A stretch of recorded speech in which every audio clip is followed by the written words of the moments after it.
सरकारमध्ये आणि शिंदे गटामध्ये जाण्यासाठी वेळोवेळी ठाकरेंच्या पदाधिकाऱ्यांवरती कशी कारवाई आणि छापेमारी केली जाते याचं अनेक उदाहरणं समोर आलेले आहेत। मात्र हे प्रकरण असं आहे की शिंदे गटातील आमदारानेच ठाकरेच्या पदाधिकाऱ्यांना वाचवण्यासाठी म्हणजेच चूक नसतानाही त्याच्यावरती चुकीचा गुन्हा दाखल झाल्याची आज कबुली दिलेली आहे आणि त्याची बाजू मांडत ठाकरेच्या पदाधिकाऱ्यांसाठी आज थेट धावून आल्यामुळे या आमदाराची चर्चा सर्वकडे होते। नेमकं काय प्रकरण आपण ऐका। मध्ये घालवलं, मोठे व्यापारी आहेत अशी काही करण्याची त्यांना गरज नाही अध्यक्ष महोदय।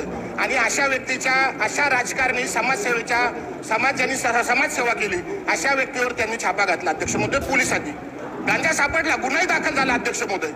गुन्हा दाखल झाल्यानंतर त्यांचं असं म्हणणं आहे की माझ्या दुकानामध्ये बाजाराच्या दिवशी कोणीतरी एक पिशवी ठेवली अध्यक्ष महोदय। ग्रामीण भागामध्ये तालुक्याच्या ठिकाणी कोणी जर बाजार करायला आलं तर ग्रामीण भागातला दुकानांमध्ये पिशव्या ठेवतो, अशी कोणीतरी पिशवी ठेवली 8 दिवसापूर्वी आणि ती कोणी घेऊनच गेलं नाही आणि ती पिशवीमध्ये गांजा सापडला अध्यक्ष महोदय। अध्यक्ष महोदय, माझं असं म्हणणं आहे की आज उद्या संतोष अण्णा गुप्तावर झालं, उद्या दुसऱ्या राजकारणावर होईल, परवा तिसऱ्या व्यापाऱ्यावर होईल। तर आपल्या माध्यमातून सरकारला आणि गृह खात्याला माझी विनंती आहे की संतोष अण्णा गुप्ताला न्याय द्यावा, निपक्षपणे चौकशी करावी अध्यक्ष महोदय।